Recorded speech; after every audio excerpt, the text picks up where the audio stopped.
ನಮಸ್ಕಾರ ವೀಕ್ಷಕರೇ, ಈಗ ತಾನೇ ಬಂದಂತ ಸುದ್ದಿ, ಇವತ್ತಿನ ಬ್ರೇಕಿಂಗ್ ನ್ಯೂಸ್, ಇವತ್ತಿನ ಗುಡ್ ನ್ಯೂಸ್ ಮತ್ತು ಇವತ್ತಿನ ನ್ಯೂ ಅಪ್ಡೇಟ್ ಏನೆಂದರೆ ರಾಜ್ಯದ ಗೃಹಲಕ್ಷ್ಮಿ ಯೋಜನೆ ಅಡಿಯಲ್ಲಿ ದೊಡ್ಡ ಬದಲಾವಣೆ. ಹೌದು ವೀಕ್ಷಕರೇ, ಯಾವ ಪ್ರಶ್ನೆಗಳಿಗೆ ಉತ್ತರಿಸಿದರಷ್ಟೇ ಮಾತ್ರ ಯೋಜನೆಗೆ ಸೇರ್ಪಡೆಯಾಗುವಂತ ಸಾಧ್ಯತೆ ಮತ್ತು ಕರ್ನಾಟಕದ ಮತದಾರರಿಗೆ ಮಾತ್ರ ಗ್ಯಾರಂಟಿ ಯೋಜನೆಗಳ ಲಾಭ ಎಂದು ಮುಖ್ಯಮಂತ್ರಿಗಳು ಡಿ.ಕೆ. ಶಿವಕುಮಾರ್ ಸರ್ ಅವರ ಹೇಳಿಕೆ. ಹಾಗೂ ಗೃಹಜ್ಯೋತಿ ಯೋಜನೆಯಲ್ಲಿ ಬಿಗ್ ಅಪ್ಡೇಟ್. ಹೌದು ವೀಕ್ಷಕರೇ, 200 ಯೂನಿಟ್ ವರೆಗೂ ಕೂಡ ಉಚಿತ ಕರೆಂಟ್ ಬೇಕಾದ್ರೆ ತಪ್ಪದೆ ಯಾವ ಅರ್ಜಿಯನ್ನು ಸಲ್ಲಿಸಬೇಕಾಗಿದೆ ಮತ್ತು ವಾಣಿಜ್ಯ LPG ಸಿಲಿಂಡರ್ ಬೆಲೆಯಲ್ಲಿ ಭಾರಿ ಇಳಿಕೆ. ಹಾಗೂ ಕರ್ನಾಟಕದಲ್ಲಿ ಈ ವಾರ ಎಲ್ಲ ಉತ್ತಮ ಮಳೆ ಎಂದು ಹವಾಮಾನ ಇಲಾಖೆಯ ಮುನ್ಸೂಚನೆ. ಹಾಗೂ ವೀಕ್ಷಕರೇ, ಈ ಎಲ್ಲ ಮಾಹಿತಿಗಳ ವಿವರಗಳನ್ನು ತಿಳಿಯೋ ಮುನ್ನ ತಾವು ನಮ್ಮ ಚಾನೆಲ್ಗೆ ಮೊದಲು ಬಾರಿ ಭೇಟಿ ನೀಡ್ತಾ ಇದ್ರೆ ದಯವಿಟ್ಟು ಸಬ್ಸ್ಕ್ರೈಬ್ ಮಾಡಿ, ಪಕ್ಕದಲ್ಲಿರುವಂಥ ಬೆಲ್ ಅನ್ನು ಒತ್ತಿ ಹಾಗೂ ಲೈಕ್ ಮಾಡಿ. ಈ ಎಲ್ಲ ಮಾಹಿತಿಗಳ ವಿವರಗಳನ್ನು ತಿಳಿಯಬೇಕಾದ್ರೆ ದಯವಿಟ್ಟು ತಾವು ಸ್ಕಿಪ್ ಮಾಡದೆ ಈ ವಿಡಿಯೋವನ್ನು ಪೂರ್ತಿಯಾಗಿ ನೋಡಿ. ವೀಕ್ಷಕರೇ, ರಾಜ್ಯ ಸರ್ಕಾರದ ಗೃಹಲಕ್ಷ್ಮಿ ಯೋಜನೆ ದಿನ ಕಠಿಣ ನಿಯಮಗಳು ಜಾರಿಗೆ ಮಾಡುವುದಾಗಿ ತಿಳಿಸಲಾಗಿದೆ. ಕೆಲವರಿಗೆ ಮಾತ್ರ ಸಂತಸ ಉಂಟು ಮಾಡಿದರೆ ಇನ್ನು ಕೆಲವರಿಗೆ ಅನಾನುಕೂಲ ಕೂಡ ಉಂಟು ಮಾಡುತ್ತಿದೆ. ಈ ಎಲ್ಲ ಬೆಳವಣಿಗೆಗಳ ನಡುವೆ ಕೂಡ ಯೋಜನೆಯ ಮತ್ತಷ್ಟು ನಿಯಮಗಳು ಸೇರಿಸಲಾಗುತ್ತಿದೆ. ಸರ್ಕಾರವು ಫಲಾನುಭವಿಗಳಿಗೆ ಅರ್ಜಿ ನಮೂನೆಯನ್ನು ಕೂಡ ವಿಸ್ತರಿಸುವಂತೆ ಅರ್ಹತಾ ಪರಿಶೀಲನೆ ಕಠಿಣವಾಗಲಿದೆ ಎಂದು ಕೂಡ ಹೇಳಲಾಗುತ್ತಿದೆ.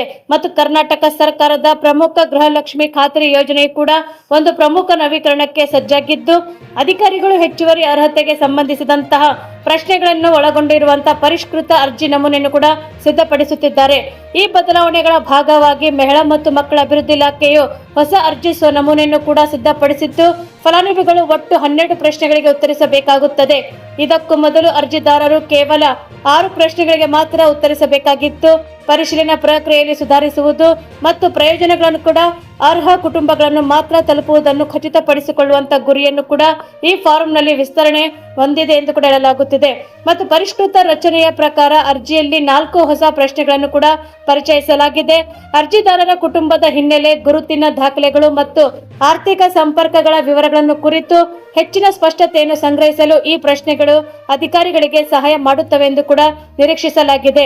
ಹೌದು ವೀಕ್ಷಕರೇ, ಹೊಸದಾಗಿ ಸೇರಿಸಲಾದಂತಹ ಪ್ರಶ್ನೆಗಳು ಯಾವೆಂದರೆ, ನಿಮ್ಮ ಬಳಿ ಮತದಾರರ ಗುರುತಿನ ಚೀಟಿ ಇದೆಯೇ ಮತ್ತು ನಿಮ್ಮ ಬ್ಯಾಂಕ್ ಖಾತೆಗೆ ಆಧಾರ್ ಲಿಂಕ್ ಜೊತೆ ಲಿಂಕ್ ಆಗಿದೆಯೇ ಮತ್ತು ನಿಮ್ಮ ಕುಟುಂಬದಲ್ಲಿ ಯಾರಾದರೂ ಸರ್ಕಾರಿ ನೌಕರಿಯಲ್ಲಿ ಇದ್ದಾರೆಯೇ ಮತ್ತು ಮತದಾರರ ಪಟ್ಟಿಯಲ್ಲಿ ನಿಮ್ಮ ಹೆಸರು ಇದೆಯೇ. ಈ ಪ್ರಶ್ನೆಗಳನ್ನು ಸೇರಿಸುವುದರಿಂದ ಯೋಜನೆಯ ಅರ್ಹತಾ ಮಾನದಂಡಗಳ ಅಡಿಯಲ್ಲಿ ಅರ್ಹತೆ ಪಡೆಯದ ಕುಟುಂಬಗಳನ್ನು ಗುರುತಿಸಲು ಅಧಿಕಾರಿಗಳಿಗೆ ಸಹಾಯವಾಗುತ್ತದೆ ಎಂದು ಕೂಡ ನಿರೀಕ್ಷಿಸಲಾಗಿದೆ. ಮತ್ತು ನಿರ್ದಿಷ್ಟವಾಗಿ ಹೇಳುವುದಾದರೆ, ಪರಿಶೀಲನಾ ಪ್ರಕ್ರಿಯೆಯ ಸಮಯದಲ್ಲಿ ಸರ್ಕಾರಿ ನೌಕರರನ್ನು ಕೂಡ ಹೊಂದಿರುವಂತಹ ಕುಟುಂಬಗಳು ಹೆಚ್ಚಿನ ಪರಿಶೀಲನೆಗೆ ಒಳಗಾಗಬಹುದು ಕೂಡ ಹೇಳಲಾಗುತ್ತಿದೆ. ನವೀಕರಿಸುವಂತಹ ಅರ್ಜಿ ನಮೂನೆಯು ಕೂಡ ಗುರುತಿನ ದೃಢೀಕರಣ ಮತ್ತು ನೇರ ಪ್ರಯೋಜನ ವರ್ಗಾವಣೆಯ ಕಾರ್ಯವಿಧಾನಗಳಿಗೆ ಸಂಬಂಧಿಸಿದಂತಹ ಪರಿಶೀಲನೆಗಳನ್ನು ಕೂಡ ಬಲಪಡಿಸಿ ನಿರೀಕ್ಷೆಯಲ್ಲಿದೆ ಎಂದು ಕೂಡ ಹೇಳಲಾಗುತ್ತಿದೆ. ಫಲಾನುಭವಿಗಳ ಪರಿಶೀಲನೆಯ ಸಮಯದಲ್ಲಿ ವ್ಯತ್ಯಾಸಗಳನ್ನು ತಪ್ಪಿಸಲು ಅಧಿಕಾರಿಗಳು ಮತದಾರರ ದಾಖಲೆಗಳನ್ನು ಮತ್ತು ಆಧಾರ್ ಬ್ಯಾಂಕ್ ಖಾತೆ ಲಿಂಕ್ಗೆ ಸಂಬಂಧಿಸಿದಂತೆ ಸ್ಪಷ್ಟ ಮಾಹಿತಿಯನ್ನು ಕೂಡ ಕೇಳುತ್ತಾರೆ. ಈ ಮೊದಲು ಮಾಹಿತಿಯನ್ನು ಸಂಗ್ರಹ ಮಾಡಲಾಗಿತ್ತು, ಆದರೆ ಈ ಬದಲಾವಣೆಗಳು ಮೊದಲು ಅರ್ಜಿಯು ಕೂಡ ಮುಖ್ಯವಾಗಿ ವೈಯಕ್ತಿಕ ಮತ್ತು ಕುಟುಂಬಕ್ಕೆ ಸಂಬಂಧಿಸಿದಂತಹ ವಿವರಗಳಾದ ಮನೆಯ ಮುಖ್ಯಸ್ಥರ ಮಾಹಿತಿ, ಆಧಾರ್ ಸಂಖ್ಯೆ, ಬ್ಯಾಂಕ್ ಖಾತೆ ವಿವರಗಳು, ಗಂಡನ ಮಾಹಿತಿ, ಜಾತಿ ವಿವರಗಳು ಮತ್ತು ಇತರ ಮೂಲಭೂತ ವೈಯಕ್ತಿಕ ವಿವರಗಳನ್ನು ಕೂಡ ಸಂಗ್ರಹಿಸಲಾಗುತ್ತಿತ್ತು. ಇತ್ತೀಚಿನ ಪರಿಷ್ಕರಣೆಯೊಂದಿಗೆ ಸರ್ಕಾರವು ಅರ್ಜಿದಾರರಿಂದ ಕೋಲಾರದ ಮಾಹಿತಿ ಕೂಡ ವ್ಯಾಪ್ತಿಯಲ್ಲಿ ವಿಸ್ತರಿಸಲಾಗಿದೆ. ಈ ಕ್ರಮವನ್ನು ಕೂಡ ಫಲಾನುಭವಿಗಳ ಗುರುತುವಿಕೆಯನ್ನು ಕೂಡ ಹೆಚ್ಚಿಸುವಂತ ನಿಖರಿಸಲು ಮತ್ತು ಗೃಹಲಕ್ಷ್ಮಿ ಯೋಜನೆಯ ಅನುಷ್ಠಾನದಲ್ಲಿ ಪಾರದರ್ಶಕತೆಯನ್ನು ಕೂಡ ಸುಧಾರಿಸಲು ಪ್ರಯತ್ನವೆಂದು ಪರಿಗಣಿಸಲಾಗುತ್ತಿದೆ. ಪರಿಷ್ಕೃತ ಅರ್ಜಿ ನಮೂನೆಯನ್ನು ಕೂಡ ಮಹಿಳಾ ಮತ್ತು ಮಕ್ಕಳ ಅಭಿವೃದ್ಧಿ ಇಲಾಖೆ ಸಿದ್ಧಪಡಿಸಿದ್ದರೂ ಕೂಡ ಹೆಚ್ಚುವರಿ ಪ್ರಶ್ನೆಗಳನ್ನು ಸೇರಿಸಲು ಸರ್ಕಾರ ಅನುಮೋದನೆ ನೀಡಿದೆ ಎಂಬ ಮಾಹಿತಿ ಕೂಡ ಸಹ ಸಿಕ್ಕಿದೆ ಗೆಳೆಯರೇ. ಮತ್ತು ಇದರಿಂದ ಅನರ್ಹರನ್ನು ಕೂಡ ಹೊರಗೆ ಇಡುವಂತಹ ಮತ್ತು ಬಡವರಿಗೆ ಮಾತ್ರ ಈ ಸೌಲಭ್ಯವು ತಲುಪುವಂತೆ ಮಾಡುವುದೇ ಸರ್ಕಾರದ ನಿರ್ಧಾರ ಆಗಿದೆ ಎಂದು ಕೂಡ ಅಧಿಕಾರಿಗಳು ತಿಳಿಸಿದ್ದಾರೆ ಎಂದು ಹೇಳಲಾಗುತ್ತಿದೆ. ವೀಕ್ಷಕರೇ, ಕರ್ನಾಟಕದ ಮತದಾರರಿಗೆ ಮಾತ್ರ ಗ್ಯಾರಂಟಿ ಯೋಜನೆಗಳು ತಲುಪಬೇಕು. ಅನರ್ಹರಿಂದ ಸೌಲಭ್ಯ ದುರುಪಯೋಗವನ್ನು ಕೂಡ ತಪ್ಪಿಸಲು ಪರಿಷ್ಕರಣೆ ಮಾಡಲಾಗುತ್ತದೆಯೇ ಹೊರತು ಯಾವ ಯೋಜನೆಗಳನ್ನು ನಿಲ್ಲಿಸುವುದಿಲ್ಲ ಎಂದು ಕೂಡ ಮುಖ್ಯಮಂತ್ರಿ ಡಿ.ಕೆ. ಶಿವಕುಮಾರ್ ಸರ್ ಅವರು ತಿಳಿಸಿದ್ದಾರೆ. ಹೌದು ವೀಕ್ಷಕರೇ, ಸುದ್ದಿಗಾರರೊಂದಿಗೆ ಮಾತನಾಡಿದಂತ ಅವರು, ವಿರೋಧ ಪಕ್ಷಗಳ ಒಳ್ಳೆಯದನ್ನು ಕೂಡ ಮಾಡಲು ಬಿಡುವುದಿಲ್ಲ, ನಾವೀಗ ಟೀಕೆ ಮಾಡಲು ಎಂಬಂತೆ ನಡೆದುಕೊಳ್ಳುತ್ತೇವೆ ಎಂದು ಕೂಡ ಅಸಮಾಧಾನ ಕೂಡ ವ್ಯಕ್ತಪಡಿಸಿದ್ದಲ್ಲದೆ, ರಾಜ್ಯ ಸರ್ಕಾರಿ ಪಂಚ ಖಾತ್ರಿ ಯೋಜನೆಗಳಲ್ಲಿ ಕೂಡ ಯಾವುದೇ ಕಾರಣಕ್ಕೂ ನಿಲ್ಲಿಸುವುದಿಲ್ಲ ಎಂದು ಕೂಡ ಅವರು ಹೇಳಿದ್ದಾರೆ. ಅನರ್ಹರಿಗೆ ಈ ಸೌಲಭ್ಯವನ್ನು ತಲುಪುವುದನ್ನು ತಪ್ಪಿಸಲು ಪರಿಷ್ಕರಣೆ ಆರಂಭಿಸಿದ್ದೇವೆ ಎಂದು ಕೂಡ ಅವರು ತಿಳಿಸಿದರು. ಈ ಮೊದಲು ಯೋಜನೆ ಅನುಷ್ಠಾನಗೊಂಡಾಗ ಬೇರೆಯವರ ನಂಬರ್ಗಳನ್ನು ಕೂಡ ಫಲಾನುಭವಿಗಳು ಕೊಟ್ಟಿದ್ದಾರೆ. ಹೀಗಾಗಿ ಗೃಹಲಕ್ಷ್ಮಿ ಯೋಜನೆ 2,000 ರೂಪಾಯಿಗಳನ್ನು ಕೂಡ ಬೇರೆ ಯಾರೋ ಡ್ರಾ ಮಾಡಿಕೊಳ್ಳುತ್ತಿದ್ದಂತೆ ನಮ್ಮ ಬಳಿ ಕೂಡ ದಾಖಲೆಗೆ ಬಂದಿದೆ. ಅದಲ್ಲದೆ ಮುಂದೆ ಅರ್ಹರಿಗೆ ಯೋಜನೆ ತಲುಪಬೇಕು ಮತ್ತು ಫಲಾನುಭವಿಗಳ ಖಾತೆಗೆ ನೇರವಾಗಿ ಹಣ ಆಗಬೇಕು ಎಂದು ಕೂಡ ಅದಕ್ಕಾಗಿ ಕ್ರಮಬದ್ಧವಾಗಿ ಗೊಳಿಸಲು ಪ್ರಕ್ರಿಯೆ ನಡೆಸುತ್ತಿದ್ದೇವೆ ಎಂದು ಕೂಡ ಅವರು ತಿಳಿಸಿದರು. ಈ ಯೋಜನೆಗಳು ಕರ್ನಾಟಕದ ಮತದಾರರಿಗೆ ಮಾತ್ರ ಅನುಕೂಲವಾಗುತ್ತದೆ ವಿನಃ ಹೊರ ರಾಜ್ಯದವರಿಗಲ್ಲ ಎಂದು ತಿಳಿಸಿದರು. ರಾಜ್ಯದ ಮತದಾರರ ಯಾರಿಲ್ಲವೋ ಸೌಲಭ್ಯಗಳು ಏಕೆ ಬೇಕು ಅವರಿಗೆ ಎಂದು ಕೂಡ ಮುಖ್ಯಮಂತ್ರಿ ಡಿ.ಕೆ. ಶಿವಕುಮಾರ್ ಸರ್ ಅವರು ಪ್ರಶ್ನಿಸಿದರು. ಶಕ್ತಿ ಯೋಜನೆಯ ಫಲಾನುಭವಿಗಳಿಗೂ ಕೂಡ ಗುರುತಿನ ಚೀಟಿ ನೀಡಲು ಕಳೆದ 3 ತಿಂಗಳಿಂದ ನಡೆದಂತಹ ಸಚಿವ ಸಂಪುಟದಲ್ಲಿ ಸಭೆಯಲ್ಲಿ ಕೂಡ ತೀರ್ಮಾನಿಸಲಾಗಿದೆ ಎಂದು ಕೂಡ ತಿಳಿಸಿದರು. ಅಲ್ಲದೆ ಕರ್ನಾಟಕದ ಗ್ಯಾರಂಟಿ ಯೋಜನೆಗಳು ಕೂಡ ದೇಶಕ್ಕೆ ಮಾದರಿಯಾಗಿವೆ. ಚುನಾವಣೆಯ ಸಂದರ್ಭದಲ್ಲಿ ನಮ್ಮ ಗ್ಯಾರಂಟಿ ಯೋಜನೆಗಳು ಕೂಡ ಮಹಾರಾಷ್ಟ್ರ, ಮಧ್ಯಪ್ರದೇಶ, ತಮಿಳುನಾಡು, ಆಂಧ್ರ ಪ್ರದೇಶ ಸೇರಿದಂತೆ ವಿವಿಧ ರಾಜ್ಯಗಳು ಕೂಡ ಅನುಸರಿಸುತ್ತಿವೆ ಎಂದು ಕೂಡ ತಿಳಿಸಿದರು. ಬೆಲೆಗಳು ಗಗನಕ್ಕೇರಿದಾಗ, ಆದಾಯ ಪಾತಾಳಕ್ಕಿಳಿದಾಗ ಸಂದರ್ಭದಲ್ಲಿ ಗ್ಯಾರಂಟಿಗಳು ಜನರಿಗೆ ನೆರವಾಗುತ್ತವೆ ಎಂದು ಕೂಡ ತಿಳಿಸಿದರು. ಅಲ್ಲದೆ ಅವುಗಳು ಅರ್ಹರಿಗೆ ಮಾತ್ರ ತಲುಪಬೇಕೆಂದು ಕೂಡ ಹೇಳಿದ್ದಾರೆ. ಗೃಹಲಕ್ಷ್ಮಿ ಯೋಜನೆ ಹಣವನ್ನು ಕೂಡ ಕೆಲವರು ನಕಲಿ ಸ್ಕೀಮ್ಗಳನ್ನು ಕೂಡ ತೊಡಗಿಸಿಕೊಳ್ಳುತ್ತಿದ್ದಾರೆ ಎಂದು ಹೇಳಲಾಗುತ್ತಿದೆ. ದಾವಣಗೆರೆ, ಬೆಳಗಾವಿಗಳಲ್ಲಿ ಇಂತಹ ಹಗರಣಗಳು ಬೆಳಕಿಗೆ ಬಂದಿವೆ ಎಂದು ಕೂಡ ತಿಳಿಸಿದರು. 36.40% ಬಡ್ಡಿ ನೀಡುತ್ತಿವೆ ಎಂದು ಕೂಡ ಅನುಷ್ಠಾನದಲ್ಲಿ ಅವರು ನಕಲಿ ಸ್ಕೀಮ್ಗಳಿಗೆ ಕಡಿವಾಣ ಹಾಕಬೇಕಾಗಿದೆ ಎಂದು ಕೂಡ ಅವರು ತಿಳಿಸಿದರು.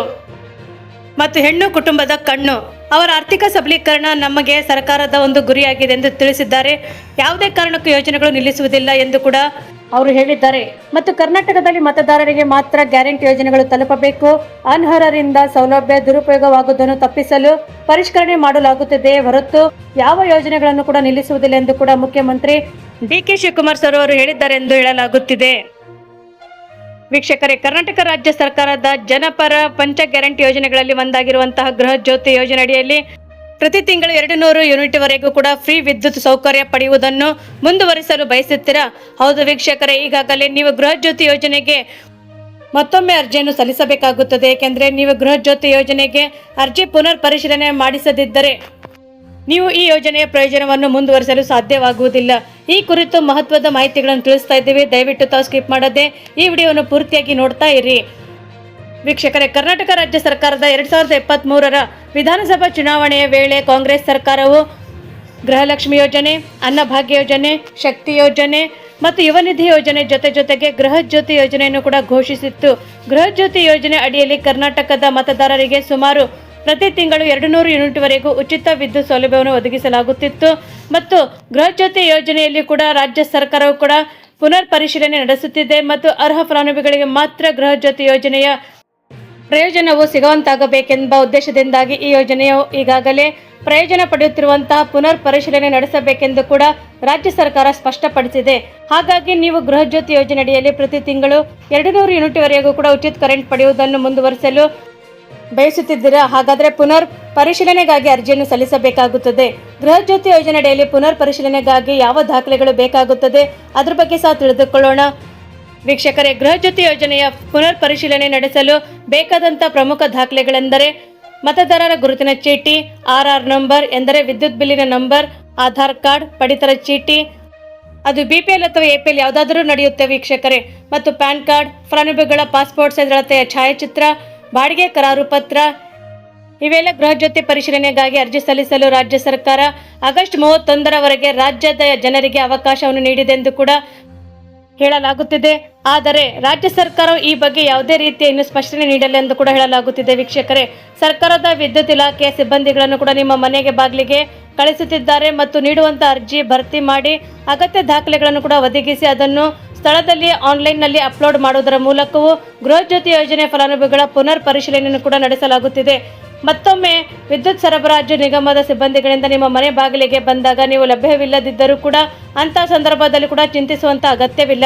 ಯಾಕೆಂದರೆ ಬೆಸ್ಕಾಂ, ಚೆಸ್ಕಾಂ, ಹೆಸ್ಕಾಂ ಮತ್ತು ಮೆಸ್ಕಾಂಗಳಲ್ಲಿ ಕೂಡ ಯಾವುದೇ ವಿದ್ಯುತ್ ಸರಬರಾಜು ನಿಗಮದ ಫಲಾನುಭವಿಗಳಾಗಿದ್ದರೂ ಸಹ ಗೃಹ ಜ್ಯೋತಿ ಯೋಜನೆಗೆ ಪುನರ್ ಪರಿಶೀಲನೆಗಾಗಿ ಅರ್ಜಿ ಸಲ್ಲಿಸಲು ಸರ್ಕಾರ ಸೇವೆಗಳನ್ನು ಸಹ ಸೇವಾ ಸಿಂಧು ಪೋರ್ಟಲ್ ಮೂಲಕ ಅತ್ಯಂತ ಸರಳವಾಗಿ ಭೇಟಿ ನೀಡುವ ಮೂಲಕ ಗೃಹ ಜ್ಯೋತಿ ಯೋಜನೆಗೆ ಮರು ಅರ್ಜಿ ಸಲ್ಲಿಸಬಹುದಾಗಿದೆ ಎಂದು ಹೇಳಲಾಗುತ್ತಿದೆ. ಮತ್ತು ಸೇವಾ ಸಿಂಧು ಮಾತ್ರವಲ್ಲದೆ ನಿಮ್ಮ ನಿವಾಸದ ಸಮೀಪದಲ್ಲಿರುವಂತಹ ಗ್ರಾಮ್ ಒನ್, ಕರ್ನಾಟಕ ಒನ್ ಅಂತಹ ಕೇಂದ್ರಗಳಿಗೆ ಭೇಟಿ ನೀಡಿ ಅತ್ಯಂತ ದಾಖಲೆಗಳನ್ನು ಕೂಡ ಒದಗಿಸಿ ನಿಮ್ಮ ಗೃಹ ಜ್ಯೋತಿ ಯೋಜನೆಗಾಗಿ ಅರ್ಜಿ ಸಲ್ಲಿಸುವ ಮೂಲಕ ಪ್ರತಿ ತಿಂಗಳು ಸರ್ಕಾರದಿಂದ ಒದಗಿಸುವ 200 ಯೂನಿಟ್ ವರೆಗಿನ ಫ್ರೀ ವಿದ್ಯುತ್ ಸೌಲಭ್ಯ ಪಡೆದುಕೊಳ್ಳುವುದನ್ನು ಮುಂದುವರಿಸಲು ಅವಕಾಶವಿದೆ ಎಂದು ಕೂಡ ಹೇಳಲಾಗುತ್ತಿದೆ.